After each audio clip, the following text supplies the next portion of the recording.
Shalom family. So in today's video, we're going to discuss the herbs of the Bible. And I believe not only is herbalism biblical, our creator was and is an herbalist himself. So I intend to prove it in this video. 2 Kings 20:5. Turn again and tell Hezekiah, the captain of my people, thus saith the Lord, the God of David thy father, I have heard thy prayer. I have seen thy tears. Behold, I will heal thee. On the third day, thou shalt go up unto the house of the Lord. And then in 2 Kings 20:6, and I will add unto thee days, 15 years. And then we see, and Isaiah said, take a lump of figs. And they took and laid it on the boil, and he recovered. And then Exodus 15:22-25, it is written, then Moses made Israel set out from the Red Sea, and they went into the wilderness of Shur. They went 3 days in the wilderness and found no water. And when they came to Marah, they could not drink the water of Marah because it was bitter. Therefore it was named Marah. And the people grumbled against Moses, saying, what shall we drink? And he cried to the Lord, and the Lord showed him a log, and he threw it into the water, and the water became sweet. And then lastly, I have one more example in Exodus 30:23.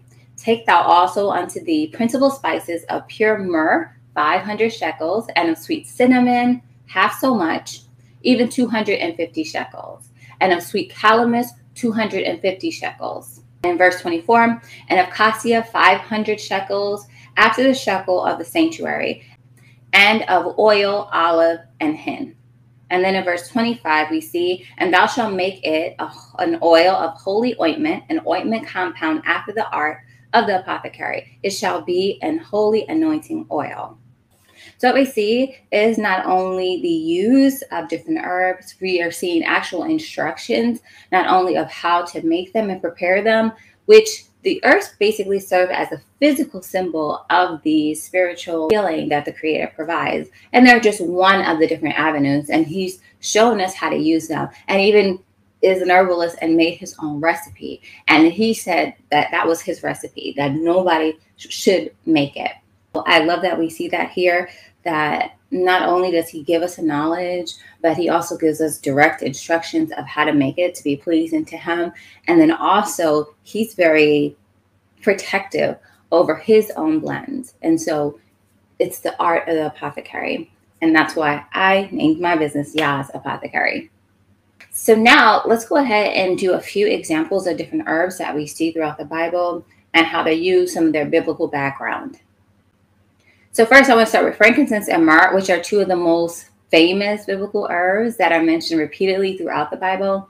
We see in Matthew 2:11, they were used as gifts for Yahusha. They saw the child with Mary, his mother, and they bowed down and worshiped him. Then they opened their treasure chest and gave him gifts of gold, frankincense, and myrrh. And the next example that we have is hyssop, which we see through numerous scriptures. In Psalm 51:7, it says, purge me with hyssop and I shall be clean. Wash me and I shall be whiter than snow. Hyssop was also used to cleanse leprosy, which when you were a leper, you were not even able to walk amongst the common people. And we see that in Leviticus, where the priest was to take cedar wood and hyssop and the scarlet yarn, along with a live bird. They would dip it in the blood of the bird that was killed over the fresh water, and you sprinkled it 7 times on the person who's to be cleansed of leprosy. Then in Exodus 12:22, we see hyssop is used for applying the blood of a lamb to the doorpost of the Israelites' home. It says, take a bunch of hyssop and dip it in the blood that is in the basin, and touch the lintel and the 2 doorposts with the blood that is in the basin. Another herb that we see multiple times is aloe. In John 19:39, aloe is actually mentioned in the burial of Jesus or Yahusha. Nicodemus, who had earlier come to Jesus by night, came bringing a mixture of myrrh and aloes, about 75 pounds in weight.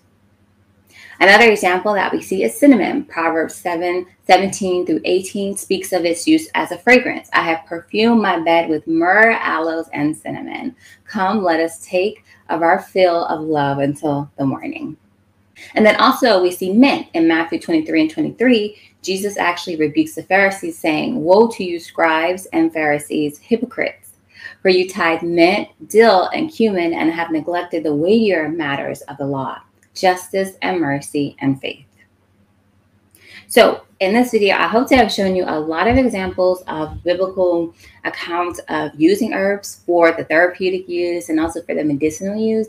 And you can see that is something that we learned from our creator. And he pretty much gave us a roadmap of how to use some of his creations for healing of the nations. And there's many more accounts, but I just wanted to give a brief synopsis of some of the herbs that are mentioned multiple times, and then also some of the herbs that are still used today. So we can learn and see those connections of how they were used and use them as a guide and our healing for today.